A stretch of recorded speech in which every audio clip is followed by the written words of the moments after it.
Today we will also discuss some of the important case studies related to the staffing as well as directing.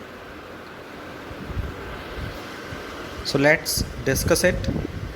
A public transport corporation has hired 1000 buses for different route for the passenger of metropolitan cities.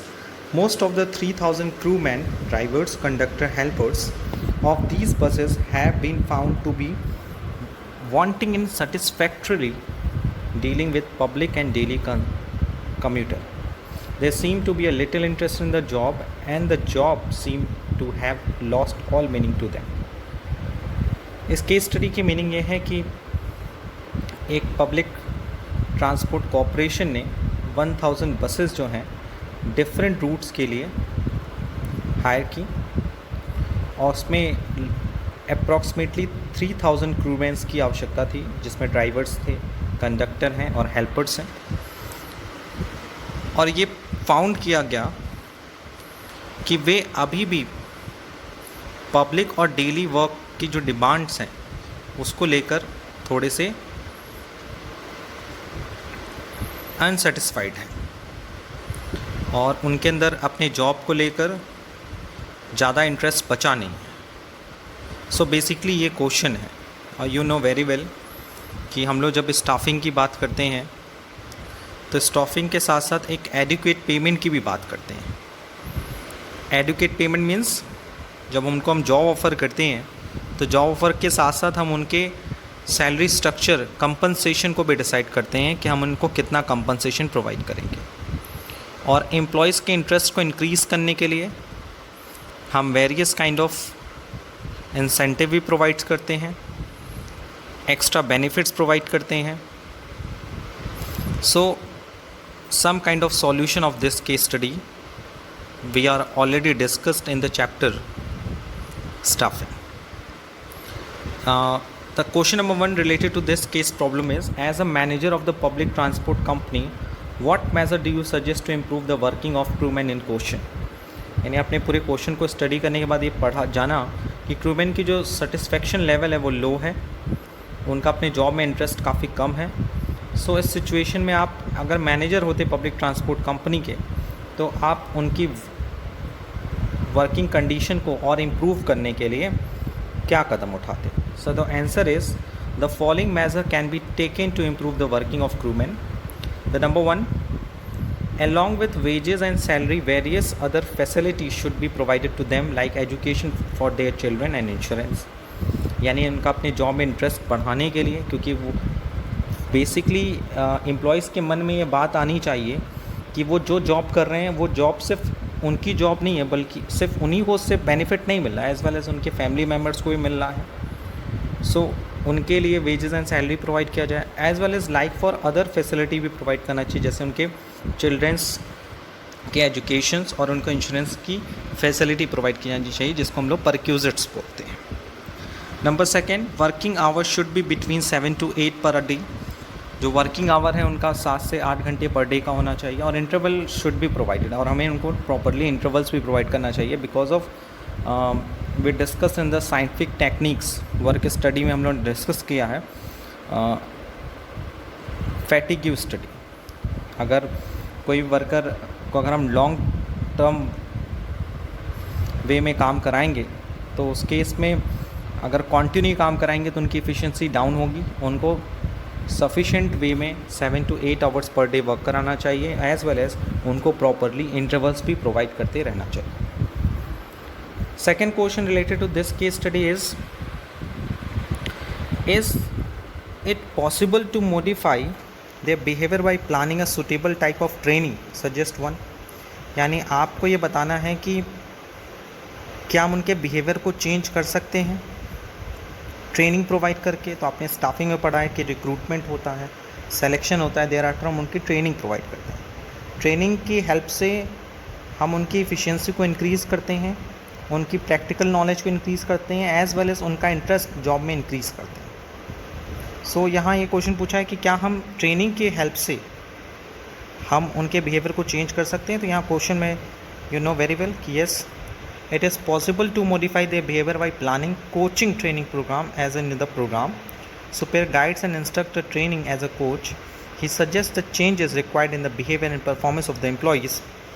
Coach gives due importance to the objective of individual and objective of organization. Thus, effective coaching motivates the employees to perform to their best ability. The next question, suggest a few on the job method for training of employees. साथ ही साथ आपको तीसरा question जो है वो case study से थोड़ा हट के पूछा गया है कि आप कुछ ऑन द जॉब मेथड्स बताइए ट्रेनिंग के. तो you know very well, on the job method refers to those method that are applied to the work place while the employ is actually working. यानी on the job method training का वो part होता है जहाँ पे हम किसी भी एम्प्लॉयज़ को ट्रेनिंग प्रोवाइड करते हैं काम करते वक्त, यानी वो काम करते वक्त सीखता है. यानी the concept underlying the on the job is learning while doing, यानी काम करते करते सीखना. Some important of the on the job method of training are, you know, apprenticeship programme. Number 2, coaching. Number 3, internship training. Number 4, job rotation. Number 5, induction training. And such kind of on the job of training we also discussed in the chapter staffing. So I hope you can better understand what are the various types of on the job methods for training. Now we will move to the next case studies. While Limited is a bank functioning in India, it is planning to diversify into insurance business. Lately, the government of India has allowed the private sector to gain entry in the insurance business.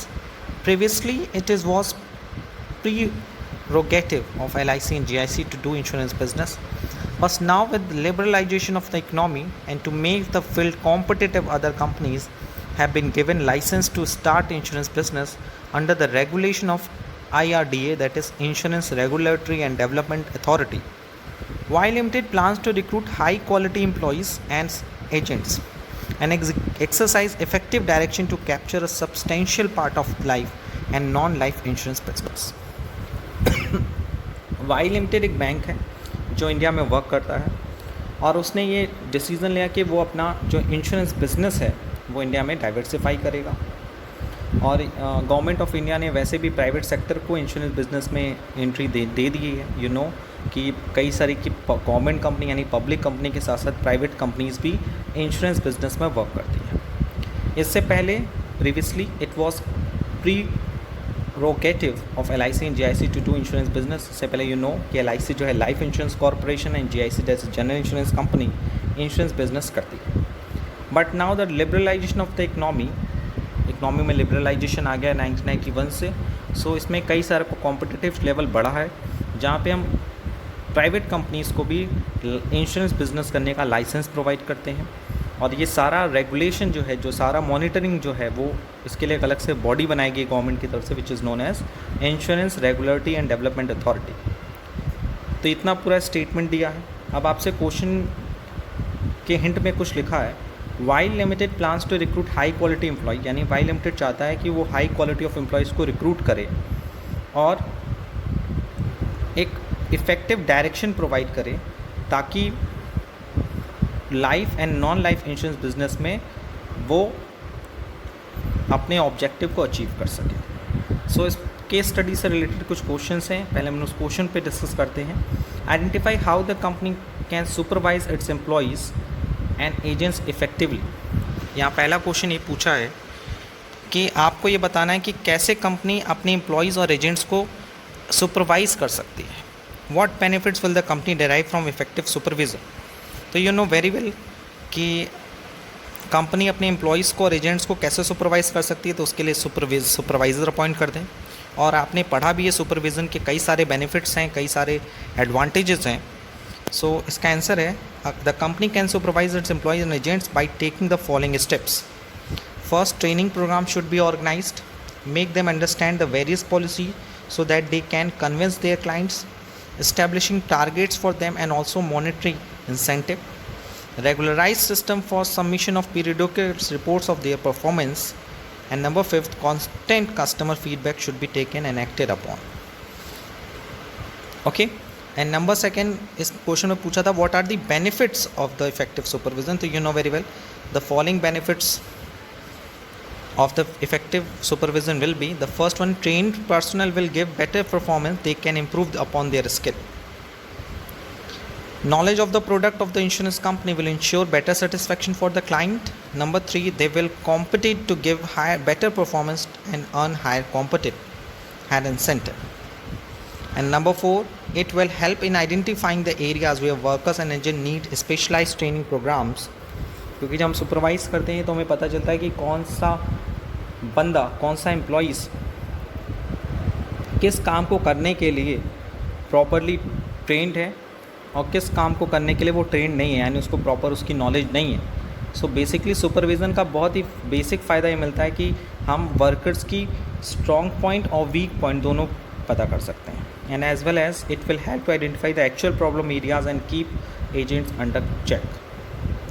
Number second question related to this case study is what financial and non-financial incentive can be company use for employees and agents separately to motivate them.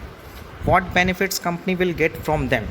यानी आपको ये बताना है कि company अपने employees को और agents को मोटिवेट करने के लिए financial and non financial incentive provide कर सकती है. आपको उन मोटिवेटर्स के नाम प्रोवाइड करने हैं और उनसे उनको क्या बेनिफिट मिलेगा ये भी आपको बताना है. तो you know very well they are basically 2 kinds of incentive provided by organisation to its employ to motivate them.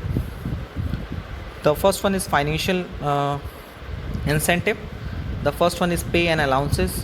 Number second, productivity link salary incentive.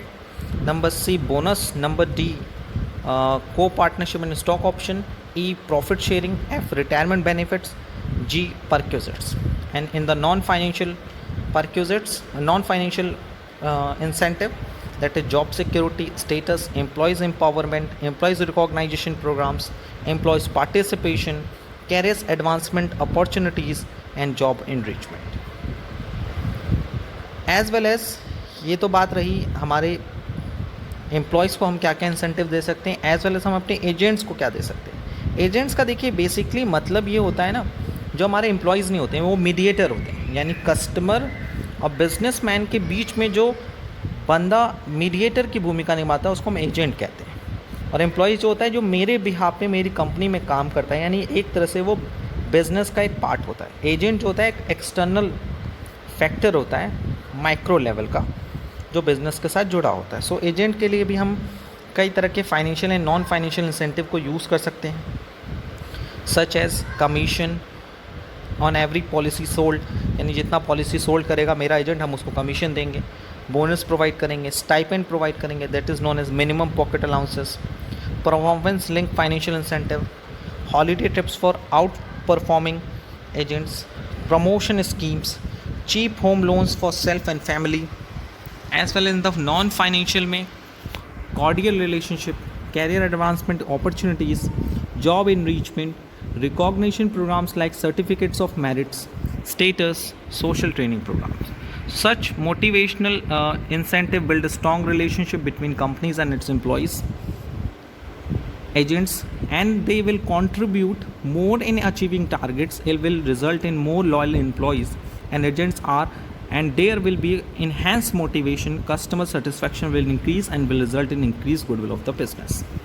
So यहाँ पे बेनिफिट बताया गया है कि अगर हम अपने एम्प्लॉयज़ को और एजेंट्स को अगर हम इंसेंटिव प्रोवाइड करते हैं तो सबसे पहली बात ये होती है कि हमारा जो टारगेट है वो टाइमली कंप्लीट होता है. सेकेंड वन, एम्प्लॉयज़ और एजेंट हमारी कंपनी के लिए ज़्यादा लॉयल होते हैं, डेडिकेटेड होते हैं, उनका मोटिवेशन इंक्रीज़ होता है, मोटिवेशन से कस्टमर सेटिस्फेक्शन इंक्रीज़ होता है और सेटिस्फेक्शन जब कस्टमर की इंक्रीज़ होती है, you know very well company का जो गुडविल है वो ऑटोमेटिक इंक्रीज़ कर जाता है. Number third question related to this case study, that is how can the company ensure the higher order needs, that is team needs and self actualise needs are met. आपको ये बताना है कि आप कैसे इंश्योर करेंगे कि हायर ऑर्डर नीड्स जैसे esteem need and self actualise needs are met, यानी कि किसी पर्टिकुलर एम्प्लॉयज़ की जो स्टीम नीड्स है और सेल्फ एक्चुअलाइजेशन नीड्स है वो कंप्लीट हो चुकी है. So you know very well the higher order needs can be certified through, यानी हम कैसे, जैसे मैंने बात किया आपसे बेसिकली मैस्लो की 5 थ्योरीज़ हैं. basic physiological needs, safety and security needs, social needs, STEAM needs and actualization needs. Basic physiological needs हम कैसे प्रोवाइड करते हैं? उसे बेसिक सैलरी प्रोवाइड करके, ताकि वो फूड, क्लॉथ एंड शेल्टर की अरेंजमेंट कर सकें. Social and safety and security needs हम कैसे उसको प्रोवाइड कर सकते हैं? उसका मेडिकल इंश्योरेंस करके, उसकी जॉब को परमानेंट करके, इस तरह की हम ट्रिक अपनाते हैं. सोशल नीड्स के लिए हम लोग क्या करते हैं? अपने ऑर्गेनाइजेशन में जो एक फॉर्मल ऑर्गेनाइजेशन, उसमें इनफॉर्मल ऑर्गेनाइजेशन को भी जगह देते हैं, प्लेस देते हैं, जिसकी हेल्प से हम अपनी कंपनी में हमारे एम्प्लॉयज़ को एक सोशल नीड्स फुलफ़िल कराते हैं. यानी कि उनको एक पर्सनल स्पेस भी प्रोवाइड करते हैं. यानी उनको हर टाइम ऑर्गेनाइजेशन के अकॉर्डिंग नहीं सोचना है. They will talk with their colleagues on their personal matters. यानी वो अपने पर्सनल बेनिफिट्स और पर्सनल मैटर्स पे भी उनसे बात करें. ये होता भी है बेसिकली, हम कंट्रोल भी नहीं कर सकते. अब बात होती है कि हम इन तीनों को तो ऐसे प्रोवाइड कर सकते हैं, लेकिन हम किसी भी एम्प्लॉयज़ की स्टीम नीड्स और सेल्फ एक्चुअलाइज नीड्स को हम कैसे फुलफ़िल करेंगे? ये क्वेश्चन बहुत इंपॉर्टेंट है. That's why I choose this case study कि how can the company ensure that higher order needs, esteem and self actualisation needs are met. So the right answer is career advancement opportunities. यानी हम employees को career advancement की opportunities दें, उनको foreign जाने की मौका दें.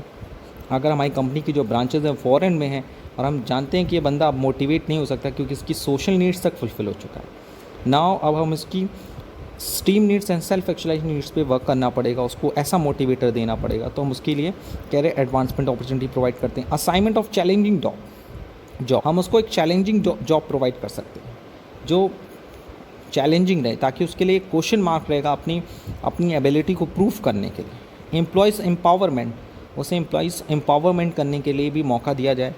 पार्टिसिपेशन इन मैनेजमेंट डिसीजन, ये भी इज़ वेरी इंपॉर्टेंट पार्ट कि हम उसे मैनेजमेंट के जो डिसीजंस हैं उसको लेने के लिए उनकी पार्टिसिपेशन को इंक्रीज़ करें. Okay, the next question is identify the quality of leadership in this line of business that the company manager must possess to motivate employees and agents.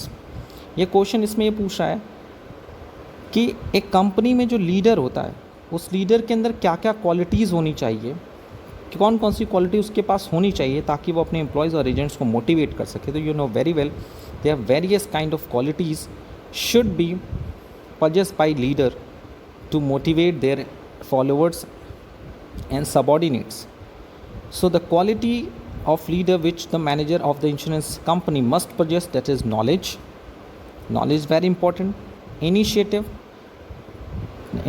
to do think differently. Good communication skill means अपनी बातों को रखना आना चाहिए. Self confidence, integrity and honesty. Good listener, pleasing personality and social skill. And next one is give a model of formal communication system that the company can follow. Identify the barrier in this model, how can they be removed. ये भी एक important question. देखिए इस पूरे case studies में आपने लगभग directing chapter के लगभग सारे पार्ट्स को डिस्कस कर लिया. जैसे मैं अब पीछे लेके जाता हूँ इस क्वेश्चन को बैक में. देखिए पहले वाले क्वेश्चन में हम लोगों ने डिस्कस किया सुपरविज़न के बारे में, the first element of directing. Okay, उसके बाद सेकंड हम लोगों ने क्वेश्चन पूछा इंसेंटिव, जो which are related to the motivation. And second element of the directing that is motivation. Motivation में हम लोग इंसेंटिव प्रोवाइड करते हैं. Third question is also related to the motivation because this needs categorise under this Maslow need hierarchy theory. The fourth question is related to the leadership. You know the third elements of directing, that is leadership. So leadership की qualities क्या क्या होनी चाहिए.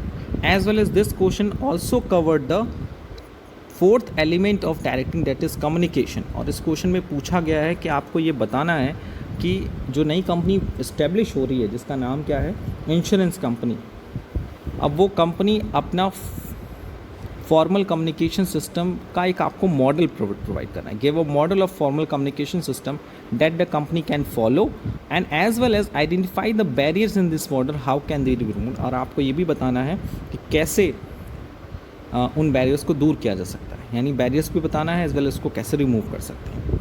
सो the company will have to follow both vertical and horizontal communication model. Vertical communication take place between superior and subordinates. sales manager to sales supervisor, as well as horizontal communication takes between different department, like between territory manager and with another territory manager. यानी इसमें पहले आपने suggest किया कि formal communication system क्या होना चाहिए, vertical भी हो सकता है, हॉरिजॉन्टल भी हो सकता है। वर्टिकल में हम क्या करेंगे, अपने सुपीरियर से डिस्कस करेंगे या सबऑर्डिनेट को कम्युनिकेट करेंगे। इसका एग्जांपल भी उसने दिया कि सेल्स मैनेजर का सेल्स सुपरवाइज़र से, और साथ ही साथ हॉरिजॉन्टल कम्युनिकेशन के बारे में बताया कि दो डिफरेंट डिपार्टमेंट के जो सेम प्लेस पे वर्क करते हैं उनके बीच में कम्युनिकेशन होता है। जैसे टेरिटरी मैनेजर, किसी एक एरिया में कोई मैनेजर काम कर रहा है, वो किसी दूसरे एरिया के मैनेजर से कांटेक्ट करना चाह सकता है, तो वो हॉरिजॉन्टल कम्युनिकेशन हो सकता है। So basically this company follow both types of formal communication system, that is horizontal as well as vertical. The next one is what are the barriers to effective communication. We also discussed in the last few videos, that is barriers to effective communication. There are basically 4 types of barriers. Semantic barrier. In this barrier, badly expressed message, symbol with different meaning, faulty translation, unclarified assumption, technical jargon, body language and gesture decoding. Psychological barrier, premature evaluation, lack of attention, loss by transmission and poor attention, distrust. And the third, organizational barrier, organization policy, rules and regulation, status, complexities in organizational structure, organizational facility. Number 4, personal barrier, fear of challenge to authority, lack of attendance of superior and subordinates, unwillingness to communicate, lack of proper incentive. And what are the measures to overcome the barrier? Clarity in the thoughts of the sender is must for the effective communication. The sender should try to make the message meaningful and understandable. Message should be precise and to the point. The sender should always take the feedback from the receiver. And all those points which are we also cover, we already discussed in the chapter directing. So basically हमें इन पर ज़्यादा focus करने की ज़रूरत नहीं है. हमारा main M case study solve कराने का ये मतलब है कि अगर कोई क्वेश्चन पूछता है, उस क्वेश्चन को का आप रिप्लाई करते वक्त, यानी when you give the answer of any question,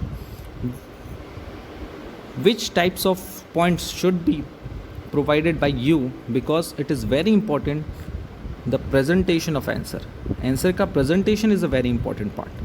So it is very important कि आपकी नॉलेज तो अच्छी है, बट नॉलेज का प्रेजेंटेशन कैसे होता है ये बहुत इंपॉर्टेंट है. Next one is how can informal communication help to supplement formal communication model given by you in answer to the question 5th. आपने से क्वेश्चन नंबर 5th में पूछा था कि फॉर्मल कम्युनिकेशन का आप स्ट्रक्चर बताइए. आपने बताया हॉरिजॉन्टल वर्टिकल होना चाहिए. अब आपको ये बताना है कि इनफॉर्मल कम्युनिकेशन कैसे फॉर्मल कम्युनिकेशन की हेल्प कर सकता है. तो यू नो वेरी वेल कि कभी कभी कुछ इन्फॉर्मेशन ऐसी होती हैं जिसे अर्जेंटली हमें सर्कुलेट करना पड़ता है, उसके लिए हमारे पास प्रॉपर टाइम नहीं होता है, तो उसके लिए हम इनफॉर्मल कम्युनिकेशन चैनल का यूज़ कर सकते हैं. और generally informal communication take place outside the official channel of communication. It fills a gap that might exist in the formal communication. यानी फॉर्मल कम्युनिकेशन में जो गैप है उसे दूर करने में काफ़ी हद तक सहायता देता है. What are the merits of informal communication? It helps the manager to discuss the matter which cannot be discussed at the official level. Yes, कभी कभी हम informal communication में उस सारे topics पे भी discuss करते हैं जिसे हम official level पे discuss नहीं करते. The number 1, it is a way of knowing the reaction and opinion of the people about the change. Generally, change का जो response होता है, change के बदले जो प्रतिक्रिया होती है, reaction होता है, वो हमें informal communication में ही पता चलती है. अगर हम किसी ऑफिस में बैठ के, अगर हम बॉस हैं और कोई चेंज की अनाउंसमेंट करते हैं कि ये बदल गया, तो वहाँ तो सब हाँ में हाँ मिलाएगा, because due to the lack of authority. मेरी अथॉरिटी ज़्यादा है, उनकी अथॉरिटी कम है, तो वो मेरे सामने तो उसकी कोई फीडबैक देंगे नहीं कि नहीं सर ये गलत है, ये है, कोई चैलेंज नहीं करेगा. बट जब हम इनफॉर्मल ऑर्गेनाइजेशन की बात करते हैं तो वहाँ काफ़ी हद तक हमें सही फीडबैक मिलता है. It helps in building team spirit. The information flows at a faster speed. तो ये कुछ importance थी. Now we will move to the next case study. Last case study which are related to the chapter directing. And in this case study we discuss all 4 elements of directing, that is supervision, motivation, leadership and communication. So next case study, let's discuss it. Rajiv and Sanjeev are manager in the same organization heading different units. While discussing about the function of management, Rajiv says the planning is looking ahead whereas the controlling is looking back. But Sanjeev says you are wrong because planning is looking back whereas the controlling is looking ahead. Both are giving reason in favor of their statement. अब देखिए बहुत ही प्यारा question है. प्यारा मैं इसलिए बोल रहा हूँ बिकॉज ऑफ ये क्वेश्चन जो है वो क्वेश्चन के जो आंसर हैं इसमें दोनों ही सही हैं. मीन्स राजीव और संजीव दोनों एक ऑर्गेनाइजेशन में डिफरेंट यूनिट्स को हेड करते हैं, यानी कि उसके हेड हैं. अब उनके बीच में डिस्कशन चल रहा था फंक्शन ऑफ मैनेजमेंट को लेके. तो राजीव ने कहा कि प्लानिंग जो है वो फ्यूचरिस्टिक होता है यानी लुकिंग अहेड होता है, वेयर इज अ कंट्रोलिंग जो होता है वो लुकिंग बैक होता है यानी पास्ट को फोकस करता है. संजीव ने कहा कि नहीं आप गलत हो, प्लानिंग जो है वो लुकिंग बैक होता है यानी पास्ट को देखता है और कंट्रोलिंग जो होता है वो फ्यूचरिस्टिक होता है यानी फ्यूचर को देखता है.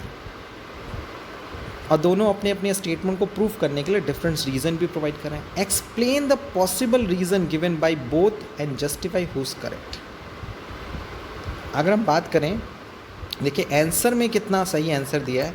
In the given case both Rajiv and Sanjeev are wrong because the planning and controlling both are forward. And देखिए इस पूरे क्वेश्चन में ऐसा तो नहीं लिखा है only planning is only looking ahead where the controlling is only looking back. No, only word use नहीं है. वो अपनी राय प्रकट है, ओनली वर्ड यूज़ नहीं है. दैट्स वाई मेरे अकॉर्डिंग ये दोनों सही हैं. और ये समझने की बात है, परसेप्शन की बात है. ठीक है, मेरा कहने का मतलब है कि अगर 2 स्टेप लिखने हैं किसी क्वेश्चन के और अगर आपने केवल एक स्टेप लिखे हैं तो उसको क्या स्टेप मार्किंग नहीं मिलेगी. ये तो CBSE का भी रूल है. So according to me Rajiv and Sanjeev both are correct और जो होना भी चाहिए. बट इसने डिप्लोमेटिक आंसर दिया कि दोनों ही गलत हैं क्योंकि दोनों इनकम्प्लीट इन्फॉर्मेशन सर्कुलेट कर रहे हैं.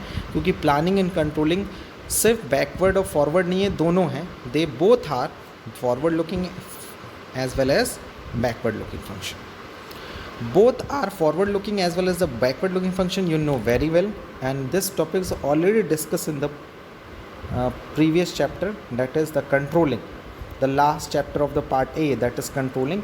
We already discussed how planning is forward looking, how controlling is backward looking, how planning is backward looking, how controlling is forward looking.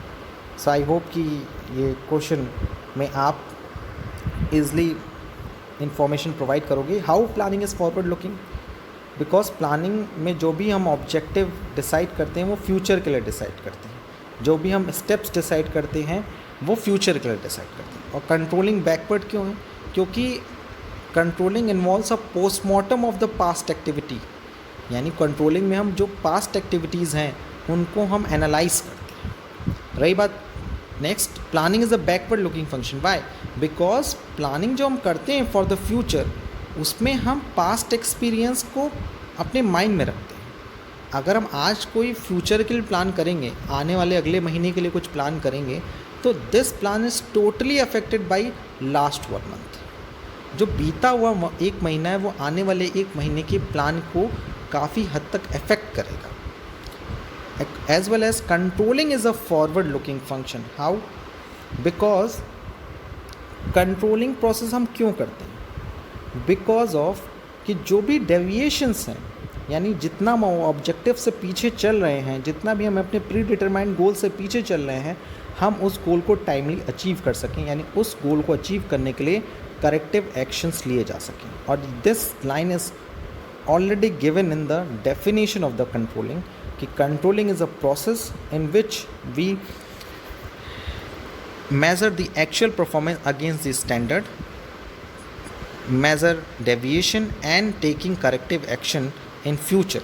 So controlling जो है वो फ्यूचर परफॉर्मेंस को इम्प्रूव करने के लिए और प्री डिटरमाइंड गोल करने के लिए काम करती है. So that's why controlling is a forward looking function. So आज हम लोगों ने बेसिकली कई तरह के केस स्टडीज़ को डिस्कस किया and this case study is related to the staffing, directing as well as the controlling. In the next video we will move to the next part of the business study, that is part B,